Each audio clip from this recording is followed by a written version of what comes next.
Live हो गया, start किया जाए।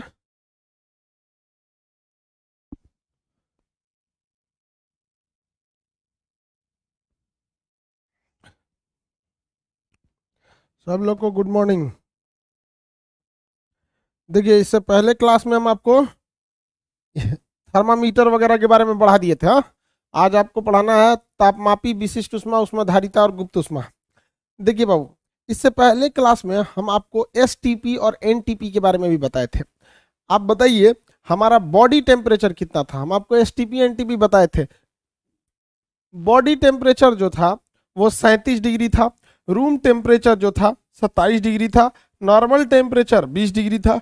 स्टैंडर्ड टेम्परेचर 0 डिग्री सेल्सियस था। ये हमारा होता है बॉडी टेम्परेचर, ये होता है रूम टेम्परेचर, ये होता है नॉर्मल टेम्परेचर एंड प्रेशर, और ये होता है आपका स्टैंडर्ड टेम्परेचर एंड प्रेशर। यहां तक बता दिए थे। ये सारी चीजें हो गई थी। हम आपको ये भी बताए थे कि हमको कहीं पे भी रहने के लिए टेम्परेचर होना चाहिए और ह्यूमिडिटी होनी चाहिए, साथ में एयर का जो स्पीड होना चाहिए, हवाओं की गति। वो तीन चीजों की जरूरत है। एसी तीनों को कंट्रोल कर देता है, कूलर बस दो को कंट्रोल कर पाता है, पंखा बस एक को कंट्रोल कर पाता है। एसी की क्षमता टन में नापते हैं, एसी की क्षमता टन में, कूलर की क्षमता लीटर वगैरह में नापते हैं। साथ में हम आपको ये भी बताए थे, बंद कमरे में अगर पंखा चलाइएगा तो पंखा उस कमरे के तापमान को बढ़ा देगा, क्योंकि ये चलता हुआ पंखा क्या करेगा, अगर बंद रहेगा तो शुरुआत में तो हवा देगा, लेकिन धीरे धीरे इन्हीं हवाओं को आपस में टकरा टकरा के घर्षण के कारण उसके टेम्परेचर को बढ़ा देगा। ये भी बताए थे कि फ्रिज का दरवाजा अगर खुला छोड़ देंगे तो कमरे का टेम्परेचर को बढ़ा देगा। अब हम आपको देखते हैं तापमापी। तापमापियों के बीच में रिलेशन हम आपको बता दिए थे। C/5 बराबर F-32/9। C/5 बराबर F-32/4, K-273/5 बराबर R/4। अगर हम किसी चीज के टेम्परेचर को केल्विन में लिखते हैं तो उसे परम ताप कहते हैं। परम शून्य ताप किसे कहते हैं? 0 केल्विन को हम क्या कहते हैं? परम शून्य ताप। 0 केल्विन को अगर सेल्सियस में बदलेंगे तो -273 डिग्री सेल्सियस आता है। इस टेम्परेचर पे कोई नहीं पहुंच सकता है। यह एक काल्पनिक तापमान है, परम शून्य ताप। यहां तक बता दिए थे। अब तापमापी समझते हैं। तापमापी का पहला खोज किसने किया था? गैलीलियो ने किया था। लेकिन सफल तापमापी किसने बनाया था? बताइए, सफल तापमापी। वेरी गुड, सेल्सियस ने।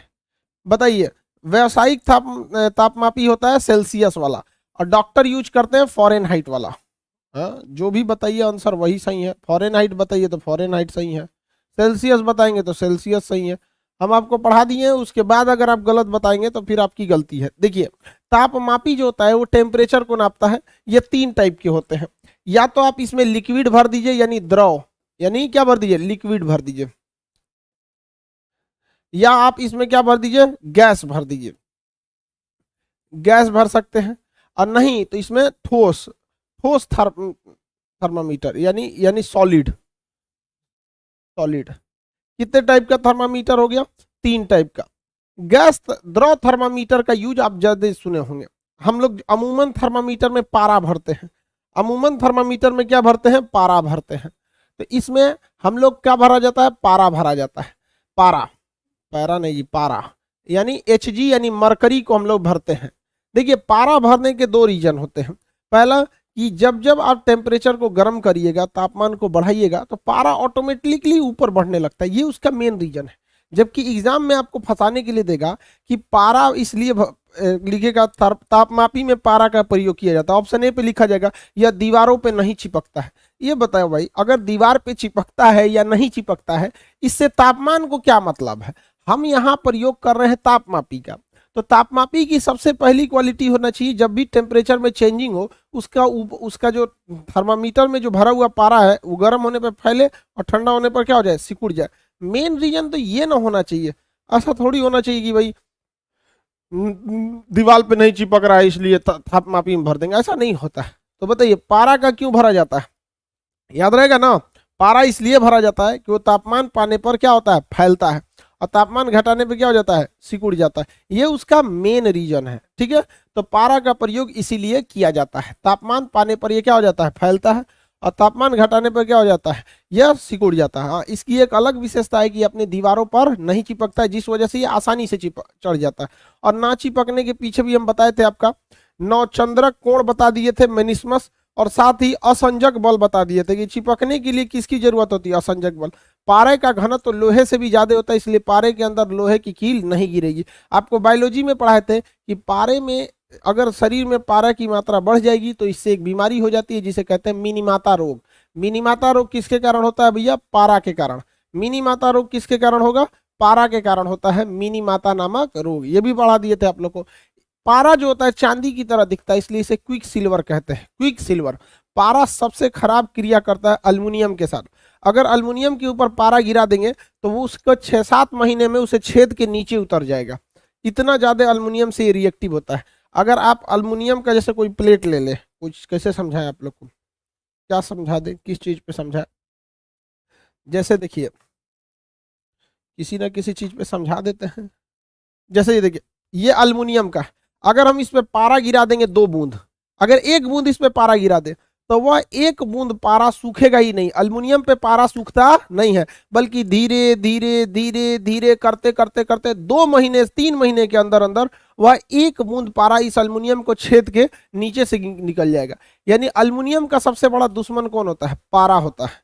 अल्युमिनियम का सबसे बड़ा दुश्मन क्या होता है, पारा।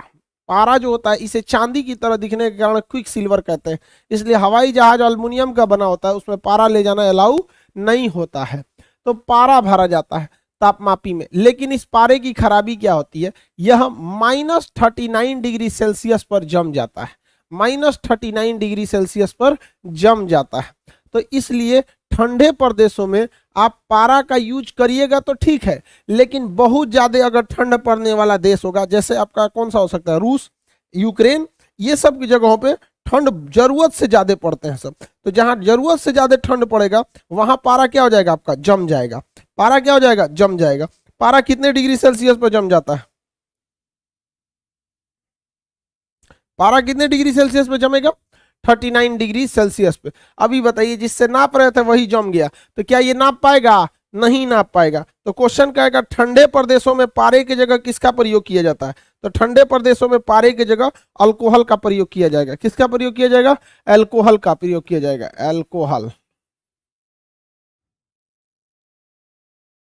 किसका प्रयोग किया जाएगा, अल्कोहल का प्रयोग किया जाएगा। ये नहीं जमता है, ये -115 डिग्री सेल्सियस झेल ले जाता है, -115 डिग्री सेल्सियस झेल ले जाता है।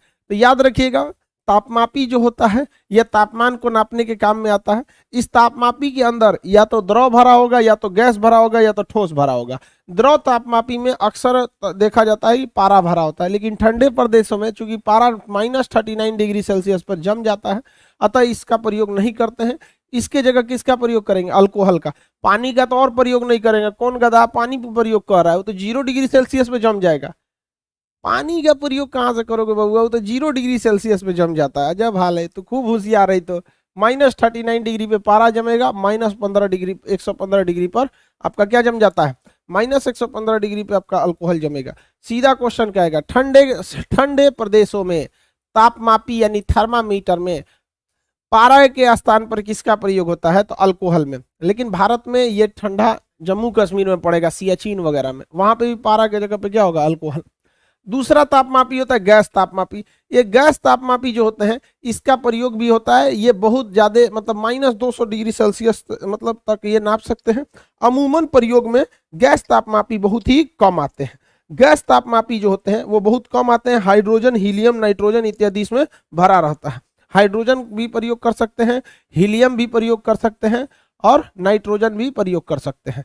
तो बताइए गैस तापमापी में किन गैसों का प्रयोग होता है, हाइड्रोजन, हीलियम और नाइट्रोजन। हाइड्रोजन, हीलियम और नाइट्रोजन।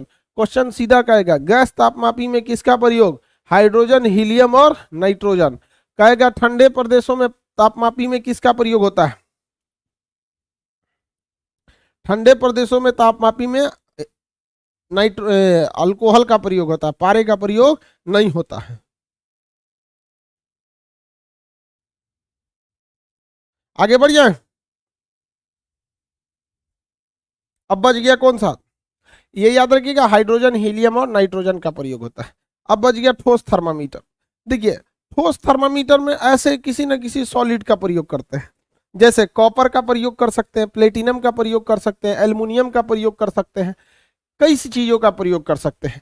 प्लेटिनम का प्रयोग कर सकते हैं, किसका प्रयोग कर सकते हैं इसमें, प्लेटिनम, प्लेटिनम। प्लेटिनम जो होता है ना स्टील की तरह दिखता है, देखिए ये समझ जाइए कि प्लेटिनम है, देखिए ऐसा ही दिखता है प्लेटिनम। अब बड़ी महंगा मिलता है, सोच सोना से भी महंगा मिलता है, इसे व्हाइट गोल्ड कहा जाता है। प्लेटिनम को क्या कहते हैं? व्हाइट गोल्ड कहते हैं। आजकल अंगूठी जो होता है प्लेटिनम का आ गया। आप लोग की जब शादी ब्याह होगी तो अगर आपको पत्नी घुसिया जाए तो उसको स्टील का अंगूठी दे दीजिएगा और हल्ला कर दीजिएगा प्लेटिनम का लाए हैं। अगर सोने की अंगूठी 10,000 की है तो प्लेटिनम की अंगूठी 25,000 की आएगी, बहुत महंगी होती है। स्टील का दे के आप कह दीजिएगा प्लेटिनम की है। लेकिन अगर कहीं जो वो केमिस्ट्री या फिजिक्स पढ़ ले होगी तो फिर समझ जाइए घुसियाई के साथ साथ कुछ और 2-3 लतियाइयो देगी आपको। समझ में आ गया कि नहीं आ गया? तो ठोस थर्मामीटर में हम लोग किसका प्रयोग करते हैं? प्लेटिनम का। किसका प्रयोग करेंगे? प्लेटिनम का। कहेगा प्लेटिनम तापमापी में, प्लेटिनम तापमापी में किसका प्रयोग होता है? तो नॉर्मल बात है भाई, किसका प्रयोग होगा? प्लेटिनम का ही प्रयोग होता है। ये बहुत हैवी टेम्परेचर को नापता है। इतना याद रखिएगा कि ठोस थर्मामीटर का प्रयोग छोटे मोटे टेम्परेचर को नापने के लिए नहीं होता है, ये बहुत लंबे टेम्परेचर को नापता है, 1200 डिग्री सेल्सियस। ये बहुत लंबे लंबे टेम्परेचर को क्या करता है? नापता है। 1200 डिग्री सेल्सियस को क्या करेगा? नाप देता है यहाँ पर। इसके अलावे होता है आपका तांबा, कॉपर बोलते हैं, तांबा प्लस एल्युमिनियम। तांबा प्लस एल्युमिनियम को जब मिला देते हैं तो इसे कहते हैं ताप युग्म। क्या कहेंगे? ताप युग्म। देखिए कॉपर प्लस एल्युमिनियम, जब इन दोनों को मिला देते हैं तो इसे कहते हैं ताप युग्म। क्या कहेंगे? ताप युग्म कहेंगे। ये भी टेम्परेचर को बहुत लंबे हाई टेम्परेचर को नापता है, बहुत ही हाई टेम्परेचर को। तो इतना याद रखिएगा कि सॉलिड थर्मामीटर का प्रयोग हमेशा हाई टेम्परेचर को नापते करता है, जैसे 1200 degree Celsius, 1800 degree Celsius, 6000 degree Celsius. तो जितने हाई टेम्परेचर नापने के लिए होता है वो किसमें प्रयोग होता है? ठोस थर्मामीटर में प्रयोग होता है। अब जैसे इसी में देख लीजिएगा उत्ताप मापी या पाइरोमीटर। पाइरोमीटर हिंदी में कहते हैं उत्ताप मापी। उत्ताप मापी, उत्ताप मापी का टेम्परेचर मापने की क्षमता अनंत होती है। उत्ताप मापी सबसे खतरनाक होता है। इस सबसे पहले कहेगा कि हम कम से कम 800 डिग्री सेल्सियस से नापना चालू करेंगे। यानी अगर किसी चीज का टेम्परेचर 800 डिग्री सेल्सियस से कम है तो ये नपबे नहीं करता है, और 800 डिग्री सेल्सियस से लेके अनंत टेम्परेचर को नापता है पाइरोमीटर। अंग्रेजी में कहते हैं पाइरोमीटर, हिंदी में कहते हैं उत्ताप मापी। तो आपको सीधा से एक सवाल पूछेगा, तापमापी में कितने चीजों का प्रयोग कर सकते हैं? तो द्रव, गैस और तथा ठोस में। नॉर्मली किसका प्रयोग किया जाता है? लिक्विड का। लिक्विड में भी किसका? पारा का। लेकिन ठंडे प्रदेशों में अल्कोहल का। ये जो होता है गैस तापमापी, बहुत ही कम टेम्परेचर को नापने के लिए गैस तापमापी का प्रयोग करते हैं। ससुरा -200 डिग्री सेल्सियस नाप देता है। बहुत ही कम टेम्परेचर को नापने के लिए किसका प्रयोग करते हैं? गैस तापमापी का प्रयोग करते हैं। बहुत ही हाई टेम्परेचर को नापने के लिए किसका प्रयोग करते हैं? ठोस तापमापी का प्रयोग करते हैं। किसका? ठोस तापमापी का प्रयोग करेंगे। प्लेटिनम तापमापी 1200 से 1800 डिग्री सेल्सियस नाप देता है। तापयुग्म तापमापी में अल्युमिनियम और कॉपर दो चीजों का प्रयोग होता है। नाम ही है इसमें तापयुग्म, युग्म मतलब जोड़ा, तो कॉपर और अल्युमिनियम का प्रयोग होगा। सबसे ज्यादा टेम्परेचर नापता है, सूर्य का तापमान नापता है कौन? पाइरोमीटर। सर्वाधिक तापमान कौन नाप सकता है? पाइरोमीटर नाप सकता है। हिंदी में क्या कहेंगे इसे? उत्ताप मापी। लेकिन इसकी खराबी देख रहे हैं ना, आप इसे बुखार नापने जाइएगा भगा देगा आपको, कहेगा ससुरा तो नहीं, कम से कम 800 डिग्री सेल्सियस में तो हम स्टार्ट होते हैं। समझ में आ गया कि नहीं आ गया? किसी को कोई दिक्कत? आगे बढ़ जाए, कोई दिक्कत नहीं ना? देखिए क्वेश्चन सुनिए ध्यान से। ठंडे प्रदेशों में अल्कोहल की जगह किसका प्रयोग, सॉरी ले तो हम आंसर बता दिए। ठंडे प्रदेशों में पारा की जगह अल्कोहल का प्रयोग होता है। ठीक है, ठंडे प्रदेशों में पारा की जगह अल्कोहल का प्रयोग होता है। आगे बढ़ जाए, चलिए अब आगे देखते हैं हम लोग। ठंडे प्रदेशों में अल्कोहल का प्रयोग होता है। बताइए बहुत ही कम तापमान को नापने के लिए किसका प्रयोग करते हैं? Solid liquid gas. बहुत कम टेम्परेचर नापने के लिए सॉलिड लिक्विड गैस। बहुत ही कम टेम्परेचर को नापेगा solid liquid gas. Very good. बहुत हाई टेम्परेचर को नापेगा, बहुत हाई टेम्परेचर को नापता है सॉलिड यानी ठोस तापमापी। वेरी गुड, ठोस तापमापी प्रयोग करते हैं इसका। पाइरोमीटर जो होता है, हाँ वेरी गुड, पाइरोमीटर जो होता है उसमें किसी वस्तु को क्या टच में लाया जाता है? देखिए पायरोमीटर की एक विशेषता है, बिना टच में लाए हुए वो टेम्परेचर को नाप सकता है। सूर्य का तापमान किससे नापते हैं? पायरोमीटर से नापते हैं। सूर्य का तापमान पायरोमीटर से नापा जाता है। सूर्य का तापमान पायरोमीटर से नापा जाता है। किससे नापा जाता है? सूर्य का तापमान पायरोमीटर से नापा जाता है। आप सबको तापमापी में किसी को दिक्कत है तो बोलिए, लाइव वाले लोग में दिक्कत है तो बताया जाए। किसी को पायरोमीटर से दिक्कत है तो नो सर, कोई बात नहीं।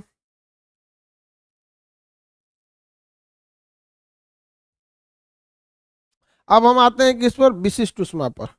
स्पेसिफिक हीट, अंग्रेजी में विशिष्ट ऊष्मा को क्या कहा जाता है? स्पेसिफिक हीट कहा जाता है। स्पेसिफिक हीट, तापमापी से तो सवाल आप बता ही सकते हैं। अब हम लोग को देखना है क्या चीज है? विशिष्ट ऊष्मा। ये बहुत जरूरी चीज है विशिष्ट ऊष्मा।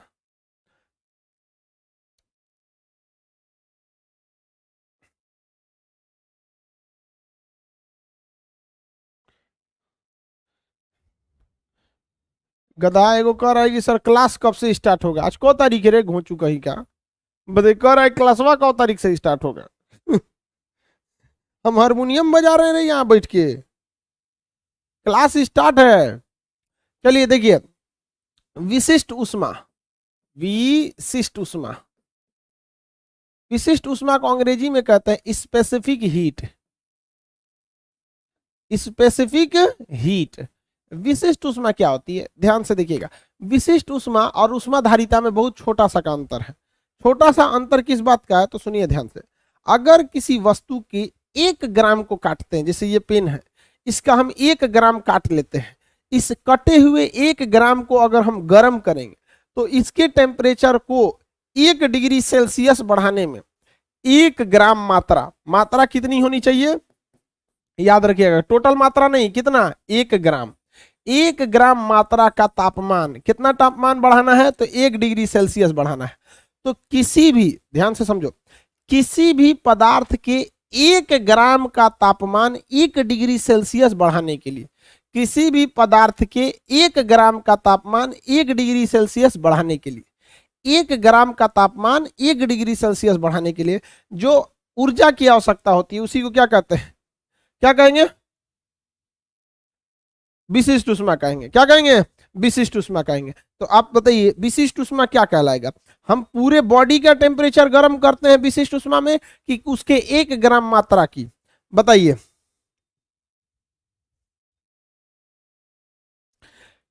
विवेक कुमार गुप्ता, रे घोंचू कहीं का, कर रहा रिकॉर्डेड वीडियो है। ऐसा ऐसा सब पड़ोसी सबको क्या बोले हम? 8:33 हो रहा है, मन करता है इन सबको गरिया दे कबो कबो। सबको पढ़ाई से ज्यादा ही मतलब रहता है रिकॉर्डेड है कि लाइव है। 1 ग्राम टेम्परेचर को रखते हैं। कुछ कुछ ससुरन को मन करता है ना भगा दे एप्लीकेशन पे से, ब्लॉक करते करते थक गए। इन सबको हम नहीं समझ में आता है कि माँ बाप का पैसा बर्बाद क्यों करता है। सबका रिजल्ट नहीं होता है बाबू, हम आपको कितनी बार कहें, सबका रिजल्ट होता ही नहीं है। रेस में सारे घोड़े नहीं जीतते हैं। सुबेरे सुबेरे दिमाग खराब कर देता है इन गधों को। इंसान ये टॉपिक छोड़ के पहले ये बिलीव कराए कि देखो घोचुओ, ये क्लास जो है ना रिकॉर्डेड नहीं है, लाइव है। पता नहीं, माँ बाप भी कम से कम इतना तो दिमाग दे ही देना चाहिए कि बाबू पढ़ाई करो। अच्छा ये बताओ, अगर रिकॉर्डेड रहता तो क्या इसमें तापमापी की जगह क्या कहते हैं कि ठंडे प्रदेश में अल्कोहल की जगह पारा होता है?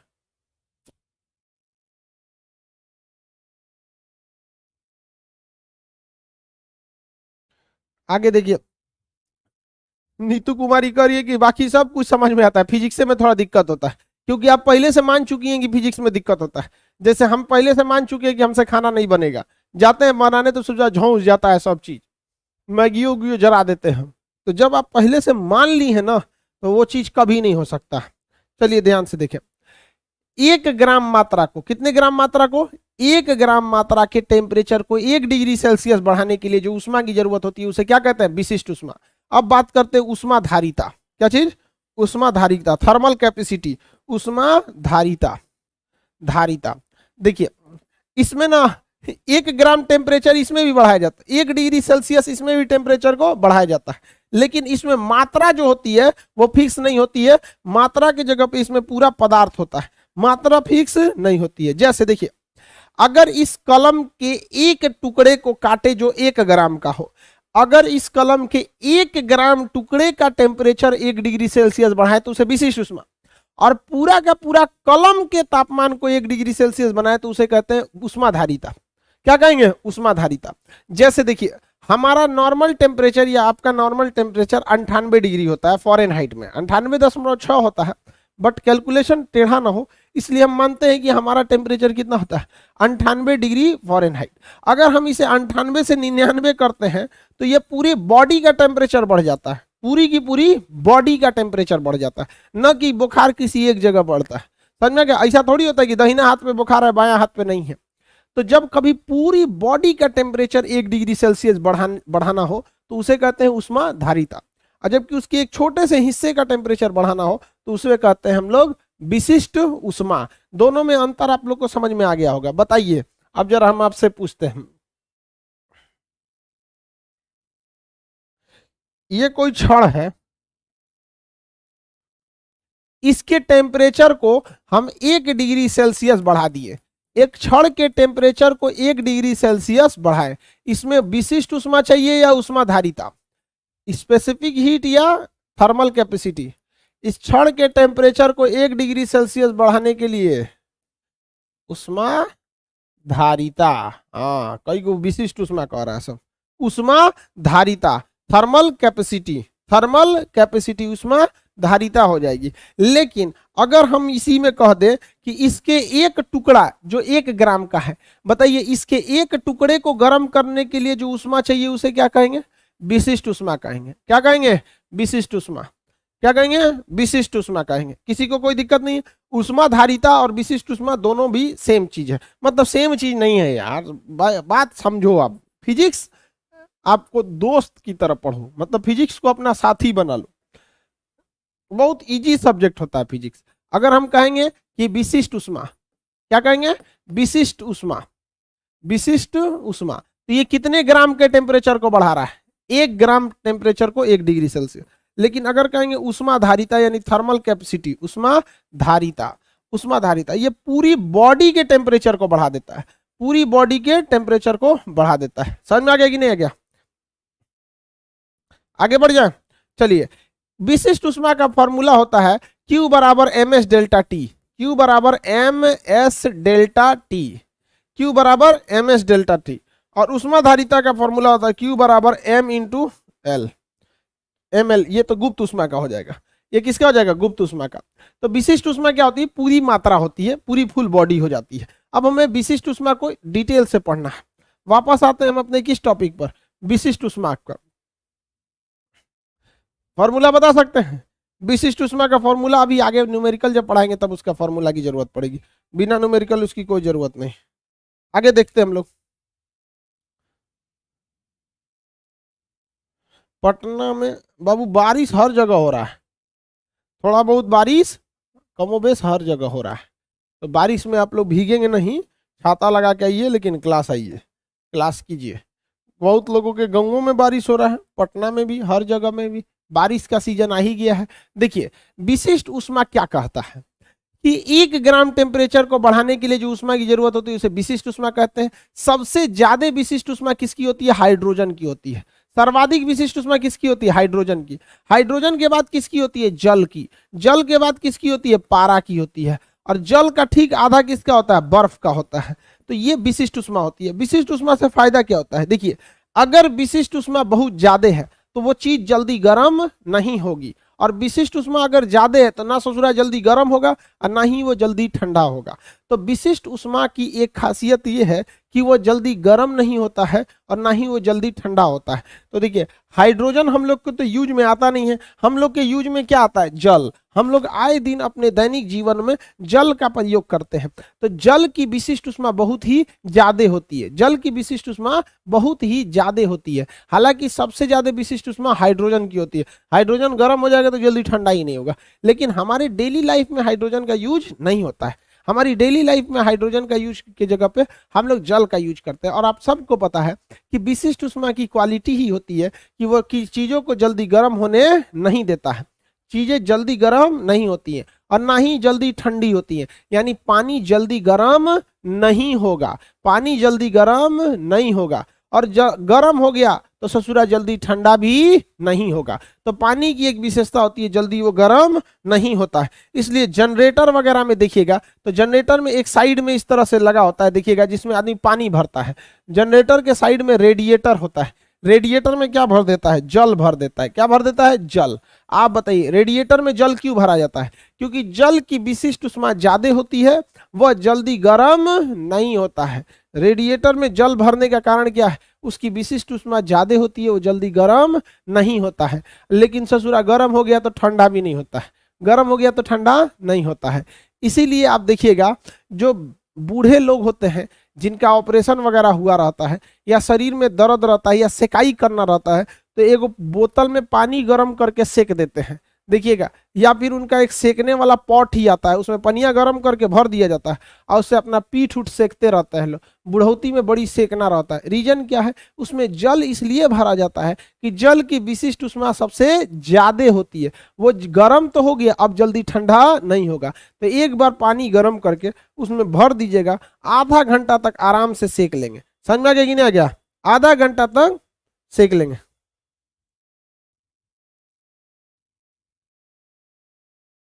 आगे बढ़ जाए। सर हम गेहूं बेच के आपका क्लास परचेज किए, जब 200 रुपये के लिए तुमको गेहूं बेचना पड़ा? हाँ, हमसे सस्ता क्लास दुनिया में न दे पाएगा कोई। चलिए अब ध्यान दीजिए,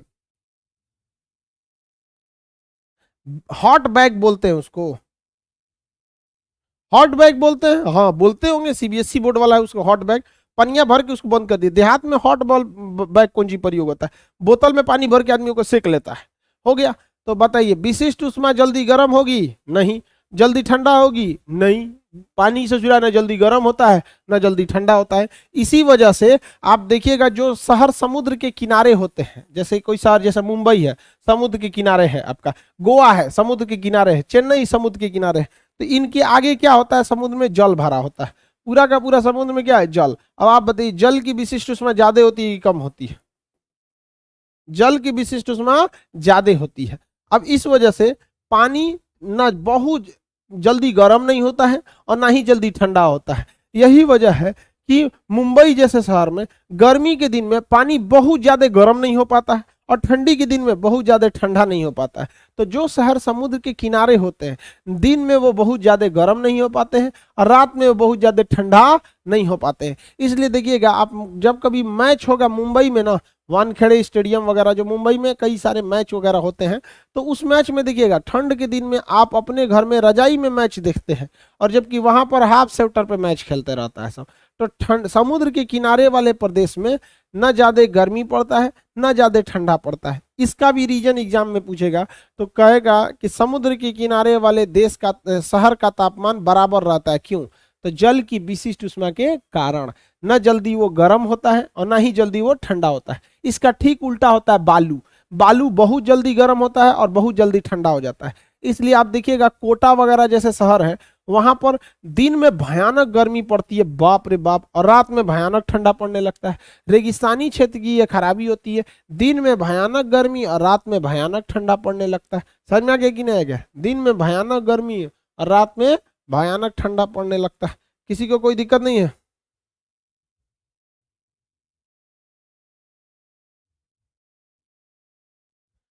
चैट बंद कर देंगे बाबू आप लोग का।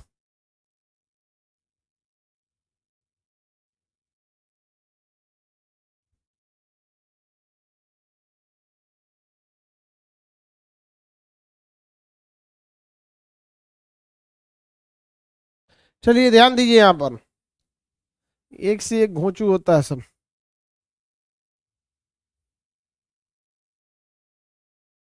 चलिए ध्यान दीजिए, विशिष्ट उष्मा समझ में आ गया? विशिष्ट उष्मा ना किसी चीज को जल्दी गर्म करने देगा ना ही किसी चीज को ठंडा करने देगा, ना ही किसी चीज को ठंडा करने देगा। रेडिएटर में पानी कहाँ क्यों भरते हैं? क्योंकि रेडिएटर में जल भरेंगे, जल जल्दी ठंडा नहीं होता है, जल्दी गर्म नहीं होता है। लेकिन एक बात बताओ बाबू, अगर हमारा जनरेटर जम्मू कश्मीर में है, हमारा जनरेटर जम्मू कश्मीर में है अब ससुरा जम्मू कश्मीर का टेम्परेचर हो जाता है -15 डिग्री सेल्सियस, सियाचिन का तो हो जाता है -55 डिग्री सेल्सियस। अब आप रेडिएटर में पानी भरने जाइएगा ना तो सिर्फ पानी जम जाएगा।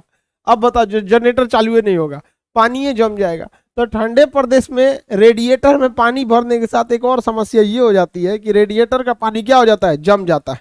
रेडिएटर का पानी क्या हो जाता है, जम जाता है, जिस वजह से इस जल में एथिलीन ग्लाइकॉल मिला देते हैं। एथिलीन ग्लाइकॉल, क्या मिलाएंगे, एथिलीन ग्लाइकॉल मिलाते हैं। क्या मिलाते हैं, एथिलीन ग्लाइकॉल मिला देते हैं। तो ठंडे प्रदेशों में, ठंडे प्रदेशों में, किस प्रदेश में, ठंडे प्रदेशों में जल जम ना जाए इसलिए रेडिएटर में क्या मिला देते हैं, ये एंटी फ्रीजिंग, एंटी फ्रीजिंग जो जमने नहीं देता है, एंटी फ्रीजिंग मिला देते हैं, जिसे क्या कहते हैं, एथिलीन ग्लाइकॉल। एंटी फ्रीजिंग को क्या कहा जाता है, एथिलीन ग्लाइकॉल कहते हैं। ये यहाँ नहीं मिलाया जाएगा, जो वहां मिलाया जाएगा जहां बर्फ जमने की संभावना रहती है। विशिष्ट उष्मा सबसे ज्यादा किसकी होती है, तो हाइड्रोजन की होती है। देखिए आपके न्यूमेरिकल में काम आएगा, जल की विशिष्ट उष्मा कितनी होती है, तो जल की विशिष्ट उष्मा 1 कैलोरी प्रति ग्राम होता है, 1 कैलोरी प्रति ग्राम सेल्सियस, 1 कैलोरी प्रति ग्राम सेल्सियस।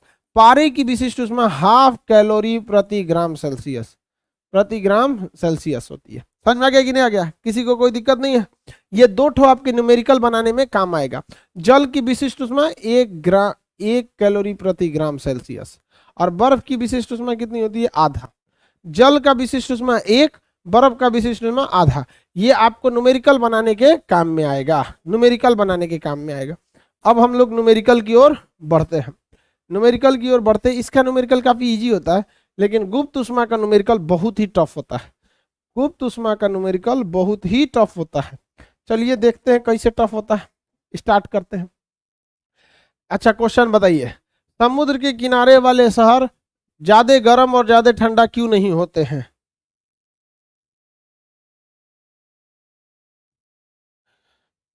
बताया जाए। वेरी गुड, क्योंकि जल के किनारे होते हैं, जल का विशिष्ट उष्मा ज्यादा होता है, विशिष्ट उष्मा के कारण। आगे बताएंगे, ठंडे प्रदेशों में पारा के जगह पे अल्कोहल का प्रयोग करते हैं। पारा कितने डिग्री सेल्सियस पर जम जाता है, पारा कितने डिग्री सेल्सियस पर जम जाता है, -39 डिग्री सेल्सियस। Very good. ठंडे प्रदेशों में इंजन के रेडिएटर में पानी जम न जाए इसके लिए एंटी फ्रीजिंग मिलाते हैं। एंटी फ्रीजिंग के रूप में किसे मिलाया जाता है, एंटी फ्रीजिंग के रूप में किसे मिलाया जाता है? -39 होता है जी, गधा कहीं का 39 को आ रहा है।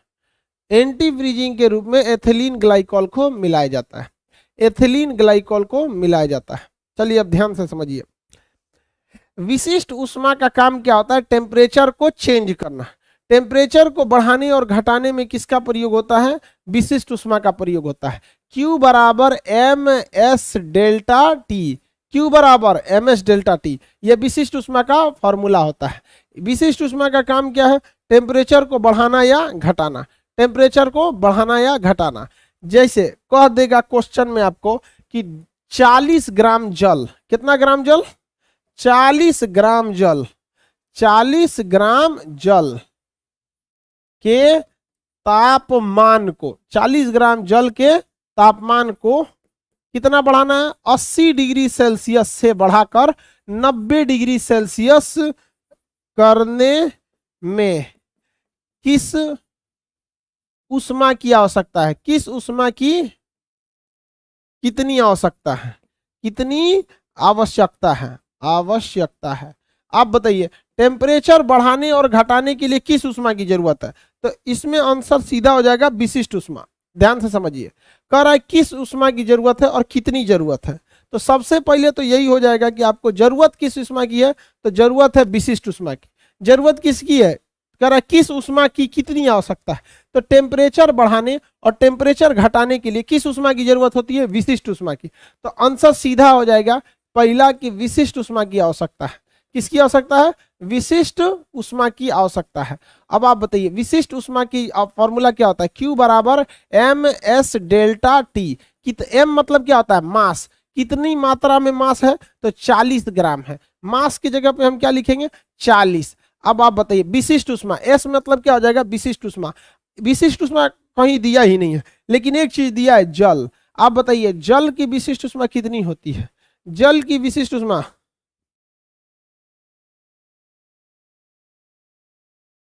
आगे बढ़े। जल की विशिष्ट उष्मा एक, जल की विशिष्ट उष्मा एक। अब बताइए टेम्परेचर में चेंजिंग कितने, टेम्परेचर में चेंजिंग कितना आ रहा है? डेल्टा टी मतलब तापमान में वृद्धि, चेंजिंग। तो 90 माइनस 80 कर दीजिएगा तो 10 हो जाएगा। तो 40 गुड़े ये कितना हो गया, 40 गुड़े 1 गुड़े 90 माइनस 80 करेंगे 10। कितनी विशिष्ट उष्मा? 400 कैलोरी। कितनी? 400 कैलोरी। निकल गया कि नहीं निकल गया? 400 कैलोरी। तो सिंपल सा है, समझ में आ गया कि नहीं आ गया? सिंपल सा है। टेम्परेचर को बढ़ाने या टेम्परेचर को घटाने के लिए किस उष्मा की आवश्यकता होती है? तो विशिष्ट उष्मा की आवश्यकता होती है। तापमान को बढ़ाने और तापमान को घटाने के लिए विशिष्ट उष्मा की आवश्यकता होती है। आगे बढ़े। अब एक और सवाल बताइए, एक और सवाल क्या बताएंगे भाई? तो एक सवाल और बताइए, क्या करेगा एग्जाम में पता है? सेम क्वेश्चन में ना घुमा देगा। देखिए सेम क्वेश्चन को कैसे घुमाएगा हम आपको बताते हैं। देखिए कहेगा, क्वेश्चन में कहेगा 60 ग्राम जल के तापमान, तापमान में 60 ग्राम जल के तापमान में 20 डिग्री सेल्सियस परिवर्तन के लिए, 20 डिग्री सेल्सियस परिवर्तन के लिए आवश्यक उष्मा, आवश्यक उष्मा कितनी उष्मा आवश्यक होगी भाई? आवश्यक उष्मा कितनी होगी? वेरी गुड, हाई सिंपल है ये तो। हाँ हाई सिंपल है। देखिए इसमें क्या चेंज किया है? इसमें कुछ भी चेंज नहीं किया है। जैसे इसमें किस उष्मा की आवश्यकता होगी भैया? तो विशिष्ट उष्मा की। विशिष्ट उष्मा, स्पेसिफिक हीट, विशिष्ट उष्मा किसकी आवश्यकता होगी? विशिष्ट उष्मा की। विशिष्ट उष्मा का फॉर्मूला Q बराबर एम एस डेल्टा टी। बताइए m की वैल्यू कितना दिया दे रखा है? 60। साढ़े s की वैल्यू एक कैसे पता है? तो भैया एक दिया है जल, अगर बर्फ दिया रहता तो कितना लिखते? आधा, एक। अब देखिए यहाँ डेल्टा टी आपको निकालना नहीं है, डेल्टा टी खुद निकाल के दे रखा है। तो पिछले क्वेश्चन में अगर आप देखेंगे तो यहाँ हम डेल्टा टी निकाले थे, क्योंकि यहाँ कह रहा था कि 80 से ले गए हैं 90 पर, 80 से ले गए हैं 90 पर हम इनडायरेक्टली निकाले थे कि चेंजिंग हुआ है 10 का, चेंजिंग हुआ है 10 का। लेकिन इस क्वेश्चन में अगर आप ध्यान से देखेंगे तो इसमें खुद ही बता दिया है कि 20 डिग्री सेल्सियस का क्या हो रहा है? परिवर्तन। तो ये 20 डिग्री सेल्सियस ऑलरेडी इसने किसकी वैल्यू दे रखी है? डेल्टा टी की वैल्यू दे रखी है। तो डेल्टा टी की जगह खड़े कितना रख देंगे? टेम्परेचर में चेंजिंग कितना है? 20, यानी 6 दूनी 12, एगो एगो दूगो जीरो लिख देना है। 1200 कैलोरी कितना चाहिए? 1200 कैलोरी चाहिए, 1200 कैलोरी ऊर्जा चाहिए, तब जाके इसका विशिष्ट उष्मा निकलेगा। अब आप समझ सकते हैं कि विशिष्ट उष्मा से अगर आपको सवाल दिया जाए न्यूमेरिकल, तो आप न्यूमेरिकल भी सवाल बना सकते हैं इजीली। समझ में आ गया कि नहीं आ गया? बहुत सारे लोग बना सकते हैं, इजीली बना सकते हैं, नहीं बना सकते हैं? चलिए तो हम एक सवाल देते हैं। यस सर, बना सकते हैं। एक सवाल ले लीजिए, देखते हैं कितने लोग बना सकते हैं। क्वेश्चन ले लीजिए। 40 ग्राम